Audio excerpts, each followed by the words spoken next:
Recording का।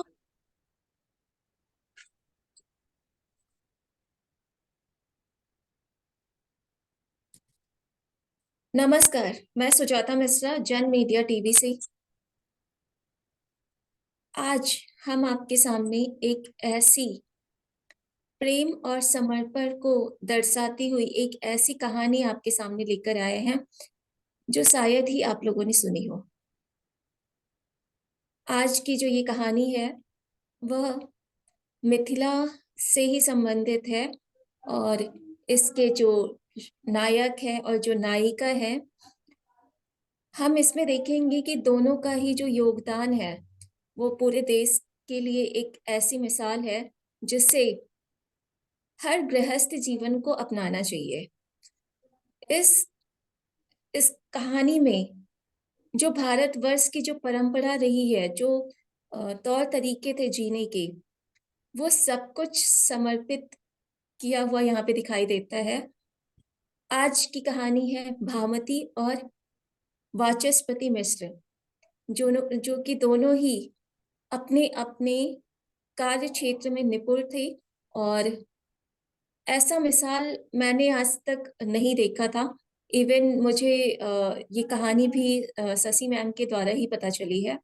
बहुत ही प्यारी कहानी है और इस कहानी को हम शशि मैम से ही सुनेंगे। मैं एक छोटी सी बात यहाँ पर बस बोलना चाहूंगी कि जब भी कोई भी हो, एक मनुष्य जब गृहस्थ जीवन में प्रवेश करता है तो जो मेन भूमिका होती है, क्योंकि जो अ, गृहस्थ जीवन में जो लोग आते हैं आपके घर, वो किस मनोदशा को लेकर आपके घर में आते हैं और उनकी जो भावना होती है, जब ऐसा माना जाता है कि हमारे प्राचीन भारत में भी यह पद्धति थी कि जब एक नई नवेली जब दुल्हन प्रवेश करती थी तो उस प्रवेश को एक बहुत ही प्यारे से त्योहार के रूप में देखा जाता था। और वो जब वो चल के जाती थी यानी कि लक्ष्मी का आगमन है, और वो भावना जब वो चल के अंदर आ रही है, उसी भावना से ही उस घर का विकास जुड़ा होता था। आज का जो ये कलयुग का जो समय चल रहा है, ऐसी चीजें अब देखने को नहीं मिलती है क्योंकि भावनाएं चेंज होती जा रही है। हमेशा ये माना जाता है कि जब भी कोई आपके घर में प्रवेश करता है, वो किस भावना से आपके घर में प्रवेश करता है, उसकी जो पॉजिटिव वाइब्स होती हैं वही आपके घर के लिए सकारात्मक ऊर्जा को दिखाती है, बढ़ाती है। और ये कहानी आपको बताएगी कि एक घर का जो रूपरेखा होता है और प्रेम और समर्पण की जो बातें की जाती हैं, उसको कैसे संभालना चाहिए एक गृहस्थ जीवन में। आइए सुनते हैं शशि मैम से। नमस्कार, मैं शशि झा। जैसा कि हमने आपको बताया था कि हम हर दिन एक लोकनायक नायक अथवा लोकनायिका के विषय में आपको बताएंगे। इसी उद्देश्य से हम लेकर आए हैं मिथिला के लोकनायक और लोकनायिका वाचस्पति मिश्र और उनकी पत्नी भामती की कहानी। ये एक ऐसे दाम्पत्य जोड़े की कहानी है। मतलब आप सुनेंगे तो भाव विभोर हो जाएंगे इनकी कहानी सुन के। आज के समय में जो अभी की परिस्थिति है, मुझे नहीं लगता कोई भी ऐसा जोड़ा होगा, कहीं भी ऐसे दाम्पत्य होंगे, दंपति होंगे जैसे ये दोनों थे। मतलब इतना त्याग, इतना समर्पण, और वो भी अपने समाज के लिए, अपने धर्म के लिए, अपने देश के लिए। आज का जैसे आजकल के चाहे पुरुष हो चाहे स्त्री हो, सिर्फ स्वयं के विषय में सोचते हैं। उन्हें ना परिवार से मतलब होता है, ना पति से मतलब होता है, ना पत्नी से मतलब होता है, ना बच्चे से सिर्फ अपने लिए, उनके खुद के लिए क्या अच्छा है, वो क्या करना चाहते हैं, बस उस पे रहते हैं। जबकि ये कहानी आपको बताएगा कि हमारे देश में कैसे कैसे महान पुरुष और महान नारियां हुई हैं। मेरी अनुमान से शायद सीता जी के बाद एक भामती हैं जिनको दूसरा स्थान मिला अ, एक पवित्र, एक अच्छी गृहिणी के रूप में। जैसे सीता जी का त्याग हम जानते हैं, उसी तरह से भामती का त्याग भी आपको पता चलेगा, क्योंकि कितना उन्होंने अपने पति के लिए, अपने समाज के लिए, अपने देश के लिए, अपने धर्म के लिए त्याग किया था। तो वाचस्पति मिश्र मिथिला के ही मधुबनी जिले के थे, और ये नवीं शताब्दी समझिए, लगभग 1100-1200 वर्ष पूर्व की कहानी है ये।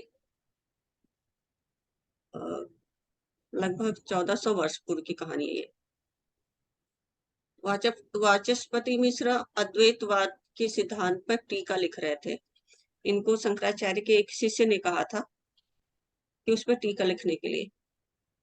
ये छोटे ही थे कि इनका विवाह इनकी माँ ने कर दिया था, और उस समय इनका दुरागमन, जो जिसको गौना कहते हैं, नहीं हुआ था। इनकी पत्नी मायके में ही थी, और ये वो टीका लिखने के लिए उत्साहित थे। तो इन्होंने अपनी माँ से कहा कि माँ, मैं जो है बहुत साधना करके ये काम कर रहा हूँ, मुझे टीका लिखना है, और मुझे इसमें कोई भी वो नहीं चाहिए, दखल नहीं चाहिए, किसी तरह की परेशानी नहीं चाहिए, मुझे एकांत चाहिए। तो इनकी माता ने कहा कि मैं तो बूढ़ी हो चुकी हूँ, मुझसे इतना कहाँ हो पाएगा, तो ऐसा करती हूँ कि मैं तुम्हारी पत्नी को ही गौना करा के ले आती हूँ। तो फिर दुरागमन हुआ, उनकी पत्नी, जिनका नाम भामती, उनको ले आई वो। और इधर वाचस्पति मिश्र जो है अपने कार्य में बिल्कुल मग्न हो गए। उनको न सुबह दिखता न शाम दिखता, वो अपना काम करते रहे। दिनों पश्चात इनकी माता जी का देहांत हो गया। अब ये इनकी पत्नी अकेली पड़ गई, क्योंकि वाचस्पति मिश्र तो सिर्फ अपना लेखन का काम करते थे। उनको कोई सुध नहीं रहती थी, किसी चीज की सुध नहीं रहती थी, और सारा घर का जितना काम होता था, यहाँ तक कि जब वो वाचस्पति मिश्र सिर्फ लिखने का ही कार्य करते थे, तो घर में जो गृहस्थी से लेके जो भी सामान की जरूरत पड़ती थी, उसका की व्यवस्था भी भामती ही करती थी। तो उसके लिए वो मूंज लेकर आती, उससे रस्सी बनाती। मिथिला में महिलाएं जनेऊ बहुत अच्छा बनाती हैं, तो जनेऊ बनाती, उसको बेचती, उससे वो अपना और अपने पति का जीवन यापन करती थी। तो ऐसे ही करते करते कई वर्ष, लगभग 24-25 वर्ष बीत गए। वाचस्पति मिश्र के जो लिखने में थे, शाम होती तो तेल वगैरह दिए में डालना और लालटेन वगैरह जलाना, ये सारा काम वही करती थी। उनको कुछ भी नहीं पता होता था, सुबह शाम का कुछ भी नहीं ज्ञात होता था। तो ऐसे ही करते करते 25 वर्ष बीत गए। एक दिन देखा उन्होंने अंधेरे में कि कोई दिया लेके दिया जला रहा है। इनका ध्यान टूटा, क्योंकि इनका लेखन कार्य जो था वो समाप्त हो चुका था उस समय। ये भी बूढ़े हो चुके थे, भामती भी बूढ़ी हो चुकी थी। इन्होंने देखा कि कोई वृद्ध महिला दिया जला रही है। इन्होंने टोका कि हे देवी, आप कौन है और यहाँ कैसे?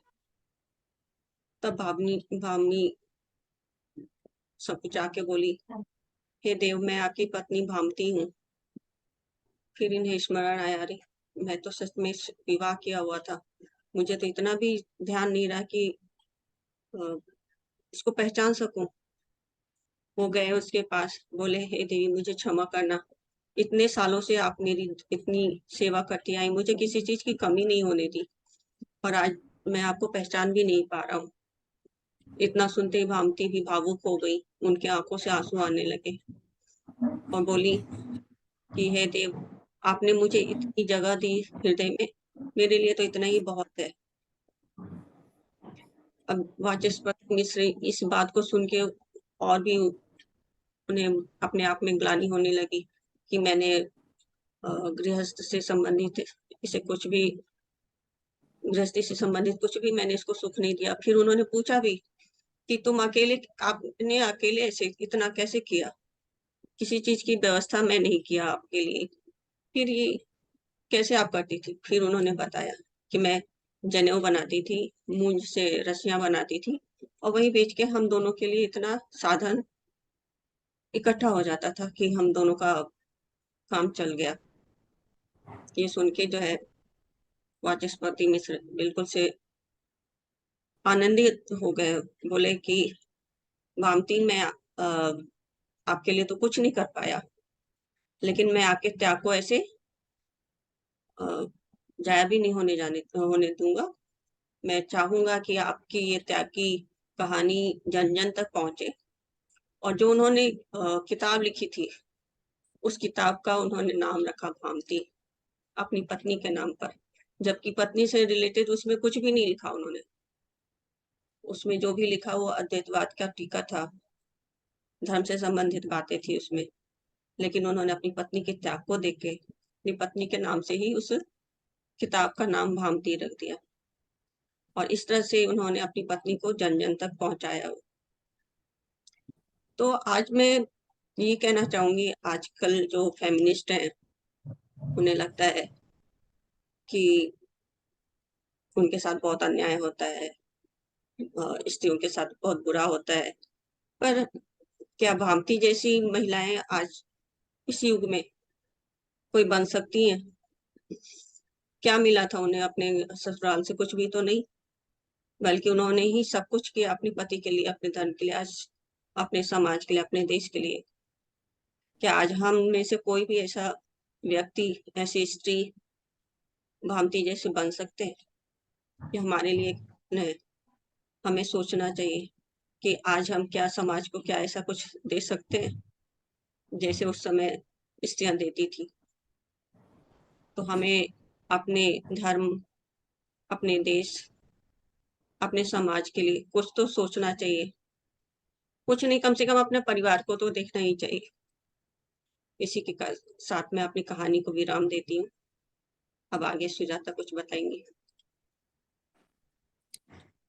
जैसा कि शशि मैम ने इस पूरी कहानी का अच्छे से विवरण दिया है, हर एक पहलू को उन्होंने बताया है और मैं सिर्फ ये कहना चाहूँगी कि जहाँ एक तरफ मुझे दोनों पहलू काफ़ी स्ट्रॉन्ग दिखे हैं, मैं दोनों पहलुओं को एक बार यही कहना चाहूँगी कि जैसा कि भामती जी ने अपने पति के लिए गृहस्थ जीवन में जब उन्होंने प्रवेश लिया, तो उन्होंने अपने पति के लिए अपने पूरे जीवन को समर्पित किया और उन्होंने देखा कि जो उनके पति हैं वाचस्पति मिश्र, उन्होंने उन्हें जो गुरु का आदेश मिला था कि वेदांत शास्त्र के जो ब्रह्म सूत्र हैं उस पर टीका लिखने के लिए, और जो गुरु का आदेश होता है वो सर्वोपरि होता है और सभी जानते हैं कि हमें उसे कैसे भी पूरा करना ही पड़ता है। तो उसमें उन्होंने बहुत बड़ा सहयोग दिया और अगर वाचस्पति मिश्र जी की बात करें, तो जहाँ उनकी पत्नी भामती ने अपना पूरा जीवन समर्पित किया, वाचस्पति मिश्र जी ने भी अपने गुरु के लिए अपने पूरे जीवन को समर्पित किया। उन्होंने जो इतना अच्छा वेदांत शास्त्र का जो ब्रह्म सूत्र पर उन्होंने भाष्य लिखा था, वो इतना ज़्यादा प्रसिद्ध हुआ। अगर उनके काम में निखार नहीं होता, उनके काम में अगर कुछ अ, मतलब चीज़ें अगर मिसिंग होती, प्रसिद्ध मतलब जो उन्होंने लिखा वो इतना ज़्यादा प्रसिद्ध हुआ, जिसकी वजह से जब उन्होंने अपनी पत्नी का नाम भामती उस पर लिखा, तो उसके अंदर जो कंटेंट था वो इतना ज़्यादा स्ट्रॉन्ग था कि अगर कोई एक बार उस टीका को पढ़ लेता है, तो वो पूरा कंप्लीट जब तक नहीं करता है, तब तक वो उस टीका को छोड़ता नहीं है। तो जो कंटेंट था वो भी बहुत स्ट्रॉन्ग था। उन्होंने जो अपना पूरा जीवन समर्पित किया, तो उससे जो वो अपने जीवन से जो निकाल के उन्होंने जो भाष्य लिखा, उस पर अगर भामती जी का उन्होंने नाम दिया, तो उस कंटेंट को और भी मतलब और ज़्यादा उजागर करने का तो उन्होंने काम किया ही, लेकिन भामती जब उस पे डाल दिया, इसका मतलब है कि उन्होंने अपने पूरे काम को अपनी पत्नी को समर्पित कर समर्पित दिया। कर दिया, बहुत बढ़िया है। हाँ, यही था, उन्होंने अपनी पत्नी को अपना उसका उनका जो त्याग था उसको देखते जो हुए, उन्होंने पूरा जीवन लगाया था वो सब कुछ उन्हें समर्पित हाँ, किया। बिल्कुल त्याग बिल्कुल दोनों समर्पित कर तरफ दिया। था। हाँ, हाँ, तो वही त्याग दोनों ही मैं तरफ भी था। वही कहना चाहती हूँ कि आज के युग में ऐसे ही दंपति ढूंढने से भी नहीं मिलेंगे जो एक दूसरे के लिए इतना त्याग, एक दूसरे का तो जो था सो था ही, समाज के लिए उन्होंने जो त्याग किया, हमारे धर्म के लिए जो त्याग किया, आज के युग में तो ऐसा कहीं कभी नहीं संभव है, हो ही नहीं सकता कि कोई इतना त्याग कर सकता हो, चाहे पति हो चाहे पत्नी हो, कोई भी हो।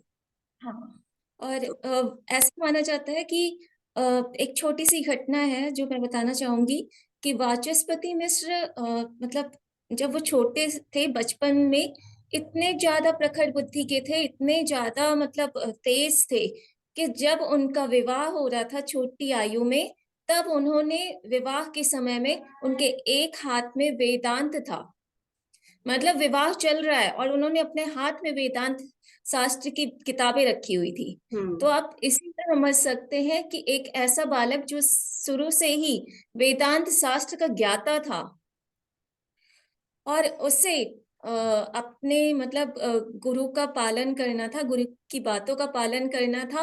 उन्होंने अपनी माँ के कहने पर, और उनकी जब मैरिज हुई तब इतना ज्यादा उन्हें नॉलेज भी नहीं था इन सब चीजों का, लेकिन उनकी पत्नी ने भी अपना संपूर्ण जो चरित्र होता है उसको उजागर किया, और उनके जो पति थे वाचस्पति मिश्र, दोनों ने ही अपने चरित्र को, जो एक भारतवर्ष का जो मूल चरित्र कहा जाता है मनुष्यों का, उस उन दोनों लोगों में जो ये आचरण है वो दिखाई देता है कि एक आदर्श गृहस्थ जीवन हो तो ऐसा हो, जहाँ पर समर्पण दोनों साइड से था और दोनों ही एक उत्कृष्ट जीवन को उन्होंने जिया।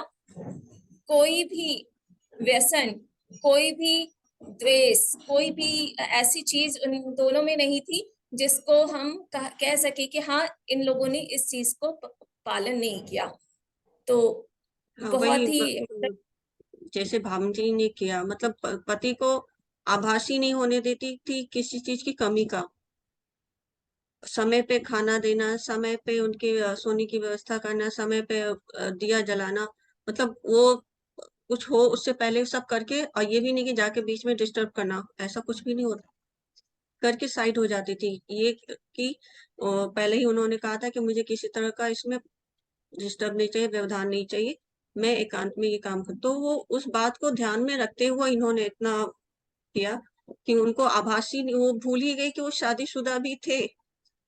उन्हें बाद में जब वो दिखाई दी तब उन्हें पता चला कि मैं शादीशुदा भी हूँ, और उस समय मैं थोड़ा भूल गई थी उस समय बताना कि उनके मन में ये हुआ था कि जब मैं ये भाष्य लिख लूंगा तो उसके बाद मुझे सन्यास जीवन अपनाना है, तो उसके बाद वो सन्यासी भी बन गए।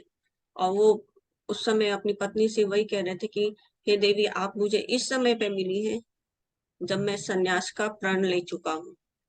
और ये सुनते ही भामती के आंखों से आंसू आ गए थे।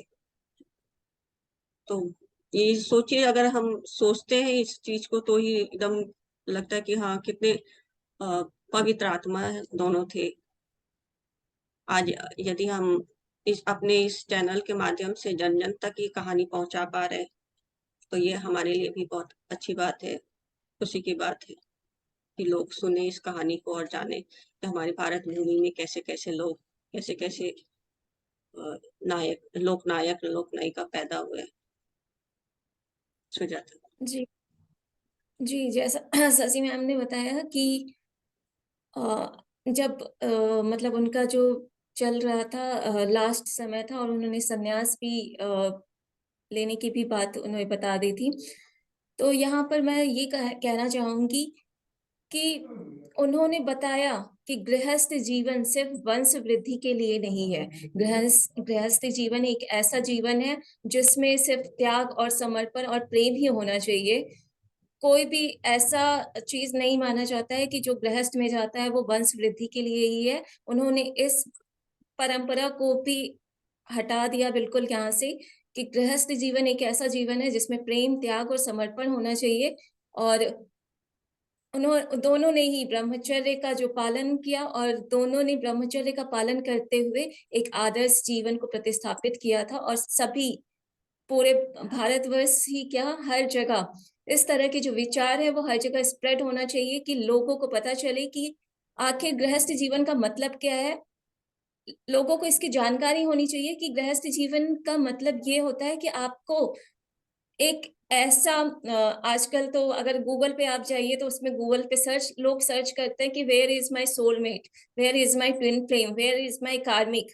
मतलब एक एक जीवन साथी का चुनाव करने में जो लोगों की परिभाषा है वो चेंज हो गई है। आजकल बॉलीवुड की जो चीजें हैं वो देख देख कर लोग मतलब ये सोचते हैं कि चरित्र खोते जा रहे हाँ, चरित्र खोते जा रहे हैं। लोग ये सोचते हैं कि जो उनका जो जीवन साथी होगा वो बहुत ज्यादा मालदार होगा, उन्हें जीवन में कोई काम नहीं करना पड़ेगा, जीवन में मतलब घूमते फिरते अय्यासी की तरह जीवन काट देना है। ये सारी चीजें बॉलीवुड से आई हुई है। तो हमें बॉलीवुड का फॉलो नहीं करना है, हमें अपने आचरण को ठीक करना है। हम जितना अपने आचरण को सुधारेंगे उतना ज्यादा हम सुधरेंगे, हमारे आसपास का वातावरण सुधरेगा और हमारे देश की जो स्थिति है वो सबसे ज्यादा स्ट्रांग होगी। मेरी तरफ से इतना ही। हैं। आगे कुछ अगर मैं शशि मैम बताना चाहे। हाँ, मैं भी बस यही करके यही खत्म करना चाहूंगी। और कल फिर हम कुछ नए लोकनायक लोकनायिका की कहानी लेकर आएंगे। तब तक के लिए हम दोनों की तरफ से आप सभी को नमस्कार। नमस्कार। वंदे मातरम। वंदे मातरम। जय भारत।